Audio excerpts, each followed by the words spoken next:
ہے میں اپنی جماعت کی ذمہ داری قبول کر سکتا ہوں. میں نے جماعت کے لیے کہا کیونکہ نام آیا کہ سپاہ صحابہ والوں نے اس کے اوپر قبضہ کر لیا ہے. اگر سپاہ صحابہ والوں کا قبضہ ہے میں نے کہا 5 منٹوں کے بعد جا کر کے اسے ختم کرا. آپ کو تعلق دیوبند اسکول سے بھی ہے نا, وہ یہ کہہ رہے ہیں دیوبند تو ایک ملک کے اندر پھیلا ہوا ایک بہت بڑا مسلک ہے. اس کی کتنی جماعتیں ہیں آپ دیکھیں, جمیعت علماء اسلام ہے, اس کے کتنے گروپ بنے ہوئے ہیں, ہمارے مدارس ہیں, دوسرے ہیں, تیسرے ہیں. سب کی ذمہ داری تو میں نہیں قبول کر سکتا. میں نے تو اپنی جماعت کی بات کی ہے کیونکہ نام مسلک کے لوگوں کو اگر آپ ملک میں افہام و تفہیم پیدا کرنا چاہتے ہیں اور آپ چاہتے ہیں کہ ملک میں ایک نرم فضا پیدا ہو جائے اور یہ جو فرقہ واریت کا نام ہر بندہ لیتا ہے یا ٹی وی اینکرز اس پہ بات کرتے ہیں, اس کے خاتمے کے لیے آپ یہ تو کر سکتے ہیں کہ اگر آپ کے مسلک کے لوگ مساجد پر قبضہ کرتے ہیں تو آپ یہ تو انہیں کہہ سکتے ہیں کہ بھائی یہ کام کرنا ٹھیک نہیں ہے, جس طرح اورنگی ٹاؤن میں ہوا, وہ کہہ رہے ہیں وہ نہیں ہے ان کے مسلک کے لوگ, تو کم از کم آپ یہ تو کہہ سکتے ہیں نہ میں اس کا قائل ہوں, نہ میں اس کو پسند کرتا ہوں, نہ کبھی ہم نے اپنی جماعت کے اندر کبھی ایسا فیصلہ کیا ہے, نہ کبھی ہم نے اس کو پسند ہی کیا ہے. میں تھوڑا سا اسے آگے بھی اور بھی بڑھانا چاہتا ہوں. آپ نے بڑی خوبصورت باتیں کی ہیں بھائی شاہد صاحب. یہ معذرت کے ساتھ آپ نے زیادہ مذہبی لوگوں کے اوپر تنقید کرنے کی کوشش کی ہے. آپ یہ دیکھیں یہ کراچی میں کتنے دنوں سے کوئی دن خالی نہیں جا رہا, روزانہ 5, 7, 10 لاشیں اٹھائی جا رہی ہیں اور بلا امتیاز پاکستان پیپلز پارٹی کے لوگوں کی, ANP کے لوگوں کی, MKM کی, سنی تحریک کی, سپاہ صحابہ کی, بلا امتیاز جتنی جماعتیں ہیں, جماعت اسلامی, جمعیت علماء اسلام, ان تمام کے لوگ مارے گئے ہیں. یہ تو گورنمنٹ کی ذمہ داری ہے, تلاش کریں یہ کون ہے جو ساری جماعتوں کو کراچی میں ہم نے گزشتہ 2 مہینوں کے اندر 40 جنازے اٹھائے ہیں جو ہماری جماعت کے ذمہ دار تھے, ہماری جماعت کے کارکن تھے. اور میں ذمہ داری سے یہ بات کہتا ہوں کہ اتنے جنازے اٹھانے کے باوجود مولانا عبدالغفور صاحب جو ہمارے مرکزی ذمہ دار تھے اور ایک عرصے سے کراچی کے اندر ان کا بڑا نام تھا, انہیں شہید کیا گیا. میں جنازہ پڑھانے کے لیے خود گیا, 50,000 سے زائد کا مجمع تھا جنازے کے اندر. میں نے جنازہ پڑھایا اور وہاں پر اعلان کیا کسی کا 1 روپے کا نقصان ہوا ہو ابھی مجھ سے لے لے, کسی کو ایک پتھر لگا ہو وہ میرے سامنے آ جائے, کسی کو ایک خراج چاہیے ہو میرے سامنے آ جائے. ہم نے 40 جنازے اٹھانے کے باوجود کسی کو پتھر نہیں. اب میں ایک بات عرض کر دوں, اب آپ کو ایک بات عرض کر دوں. ایک تو بات یہ تھی کہ کیونکہ پاکستان کے وزیر داخلہ جو ہے رحمان ملک, انہوں نے کراچی کے حوالے سے کہا کہ ٹارگٹ کلنگ سیاسی پارٹیاں یعنی مذہبی تنظیمیں کرا رہی ہیں. وہ صحیح کہہ رہے ہیں غلط, ایک بات. دوسری بات آپ نے مجھے یہ کہا کہ میں مذہبی تنظیموں کو لے کے کیوں بیٹھ گیا ہوں. جناب پھر اتنا پاپولر اینکر نہیں, آپ میرے پروگرام بھی دیکھوں گے, ورنہ میرے سیریز آف پروگرامز ہیں ٹارگٹ کلنگ میں کراچی پہ, اور اس میں کوئی مذہبی جماعت شامل نہیں تھی. ANP, MQM, پیپلز پارٹی, ان تینوں کو بلایا.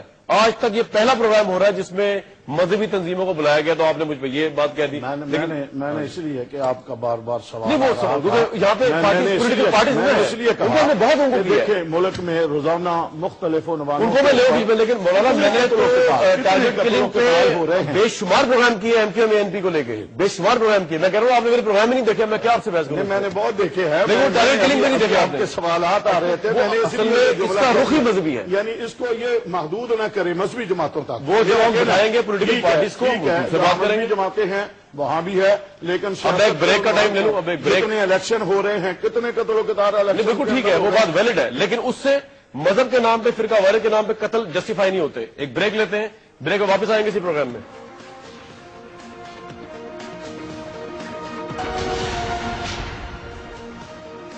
پروگرام آپ دوبارہ خوش آمدید کہتے ہیں. وقت کی بڑی قلت ہے. میں اس پروگرام کا اینڈنگ جو ہے وہ اسی چیز پہ کرنا چاہوں گا کہ کس طرح مختلف فکر کے لوگ جو ہے آج اس پروگرام کے پلیٹ فارم سے ایٹ لیسٹ ہمیں کوئی ایسی امید ہی دے دیں کہ یہ آپس میں بیٹھ جائیں تاکہ ان پہ الزامات نہ لگے, مذہبی جماعتوں پہ ایٹ لیسٹ الزام نہ لگے ایک دوسرے کو مارنے کا, ایک دوسرے کو کافر کہنے کا.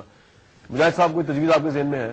میں یہ عرض کرنا چاہتا ہوں کہ دہشت گردی کی وارداتوں میں جو ملزم پکڑے جاتے ہیں جی, انہیں منظر عام پر نہیں لایا جاتا, انہیں سزا نہیں دی جاتی.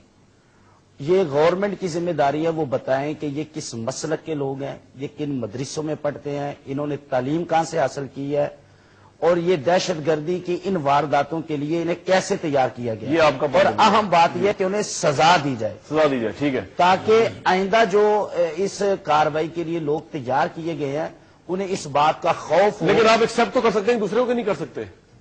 دیکھیں آپ اور آپ یہ تو علامہ خضر الاسلام صاحب نے بات کہہ دی کہ ہر آدمی کو اپنی عبادت گاہ میں عبادت کرنے کا حق ہے، لیکن اب دہشت گردی کی موجودہ صورتحال میں یہ حق بھی چھینا جا رہا ہے۔ میرا سوال صرف یہ ہے کہ کیا آپ ہاتھ ملا سکتے ہیں دوسرے کے ساتھ، اتنی آپ میں ہے؟ نہیں، اسلام نے تو سب کے ساتھ ملا ہاتھ لیتے ہیں ملانے آپ کا کے حکم ساتھ دیا۔ ہم آپ کو ملا یہ بڑی خوشی کی بات ہے اگر آپ یہ ہاں۔ اس پروگرام کے پلیٹ فارم سے باہر تک یہ ہاتھ آپ کا ملتا رہے تو میرے خیال سے فرقہ وارد نہیں پھیلے گی مسلمانوں میں، اگر ہے بھی تو۔ نہیں، ہاتھ ملتے رہیں لیکن بلا امتیاز ملزم کو سزا دی جائے، بالکل ٹھیک۔ اس کے اوپر پردہ نہ ڈالا نقشبندی جائے۔ صاحب، آپ کی کوئی سجیشن ہے اس پروگرام کے پلیٹ فارم سے؟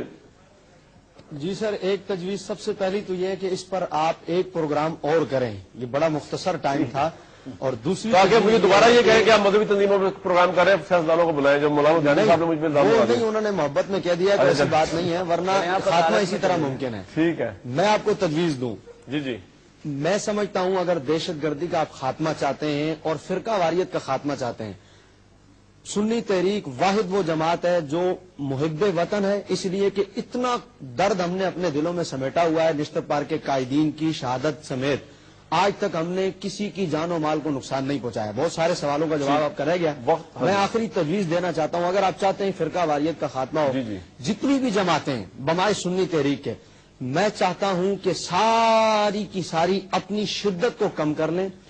اگر ایک طرف سے کافر کافر کا نعرہ لگتا ہے، میں 20 میٹنگز میں گیا ہوں، ہر محرم میں میٹنگ ہوتی ہے، آئی G D I G level تک، میں سمجھ آپ کا پوائنٹ۔ وہاں پر ہر بندہ یہ کہتا ہے کہ ہم نے کبھی بھی صحابہ کرام کو گالیاں نہیں دی۔ بالکل ٹھیک ہے مولانا، اگر کافر اس کے کافر کا نعرہ تو ختم کرائے نا ہوتا ہے تو ریکارڈنگ کر پاکستان کے سے، آپ کی ذمہ داری بھی تو ہے نا اس پہ، ریکارڈنگ کر کے انہیں پیش کریں۔ ٹھیک ہے، پوائنٹ آ گیا جی، بندہ ہے، 20 سیکنڈ ہے۔ آپ نے کہا تھا ہم گالیاں نہیں دیتے، یہ گالیاں دیتے ہیں۔ ہمارا جب آپ حکومت پیش سے کر دیں گے، یہ سلسلہ ہمیشہ ختم ہو جائے گا۔ یہ شدت کو مطالبہ کم کر رہا لیں، ہے۔ اپنی شدت کو کم کر لیں۔ نقشبندی صاحب پوائنٹ پہنچ گیا، 30 سیکنڈ ہے۔ ہمارا حکومت سے ہمیشہ یہ مطالبہ رہا ہے، انبیاء علیہ الصلوۃ والسلام، صحابہ کرام، اہل بیت اطہار، ائمہ کرام، ان کی توہین کرنے والا، ان کی تکفیر کرنے والے کے لیے سخت قسم کی سزا کا تعین کر دیا جائے۔ جب وہ سزا کا تعین ہو جائے گا یہ سارے مسائل۔ جی نقشبندی صاحب، ٹھیک ہے یہ بات آپ کے خیال میں؟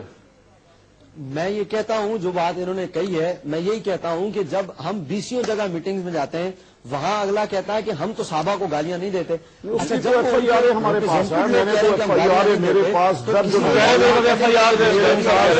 ایسی ایف آئی آر ہیں کہ تبرہ بازی ہوئی اور ہم نے احتجاج کرنے کی بجائے اہل تشیع کو گستاخ صحابہ کہتے ہیں، اور وہ اہل تشیع جو ہیں وہ علماء دیوبند کو گستاخ رسول کہتے ہیں۔ چلے اب اس پہ تو میں وہ موجود اس بات پہ ان کا کلیش ہے۔ یہ بڑا اہم ایشو ہے اور